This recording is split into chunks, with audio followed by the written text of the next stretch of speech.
The teaching and non-teaching staff's concerns, I would majorly think it's financial. They have always complained that they're the least paid in the entire region, and yet they're doing a great service. Most of the teachers that go, for example, to Rwanda are people from here, are Ugandan citizens. And it has majorly been about the pay. They yearn for better pay. They feel they are not on the same scale, just like their counterparts in the region, and they wish to have a sort of a modest pay because they're offering a huge service. And should we compromise the service that they're giving the population, the young population, then I think we are jeopardizing the future. So, and maybe the other issue that I usually see is management. Most of the non-teaching staff come on the management end. Their concerns are usually managerial, which I feel is a small issue. If only you can streamline the management, make sure there's a big hand that can monitor and make sure that it is implemented in the right way. Because we have amazing policies here as a country. The issue that has always been is implementation. So if we can strive to implement those policies, certainly we wouldn't have a lot of unrests from the teaching staff. Before you know it, the non-teaching staff are coming on board. And it's quite unfortunate. But all those concerns can be addressed. They're not alien, they're not concerns, and they're legitimate. For me, I would challenge the government that first of all, can we revise this curriculum? Is it still serving the interests and the direction the country wants to take? Are we sure that the pupils or the students or the learners at the institutions of higher learning or even vocational studies are studying in the direction we want to take as a country? Because everything is evolving. Technology is evolving. We got hit by the pandemic, and it was unfortunate that students that were not in the international setup couldn't go to school.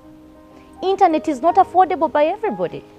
Even the measures that government deliberately put out, not everybody could afford them. Not even the radio that was famously mentioned.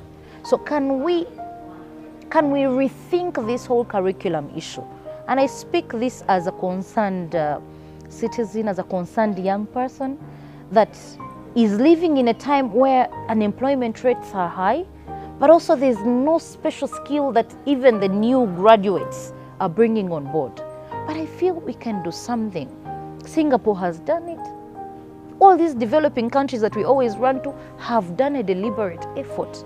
They have tailored their education to meet the needs of an evolving society.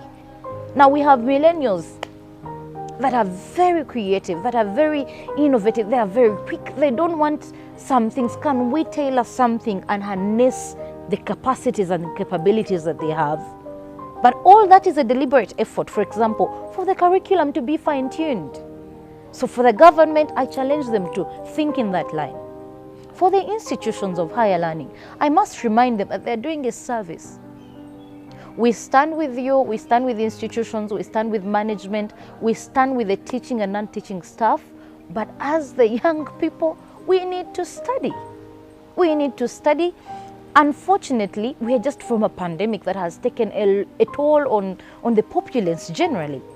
But special concerns on the young people. If you don't teach them, they're going to start thinking subversively. They're going to go and do the vices that we hate, that we keep telling them against. And I'm more passionate about the girl child. I wrote a book about a girl child, Stand Out. If we keep them out there, you know what is going to happen? Early marriages. And they're at university, you know what that means. If they are there and they've reported, but you're not teaching them, they have more idle time to themselves. I've been a student twice. I know what it means. And we are still students. Don't give them a chance to just be idle. Just give a service. Let it be like Rotary. You do beyond self. It's a service, it's a calling usually. People who go into teaching, they want to do it. They want to change society. Do not stray away from your cardinal role. Otherwise, as students, I'm very sure that they will want to study, if you give them what it is. And I call upon everybody, just come and put their hands together. If you can do something, do it. Let the nation get back. Let's help everybody. Let's help the future. Let's secure it.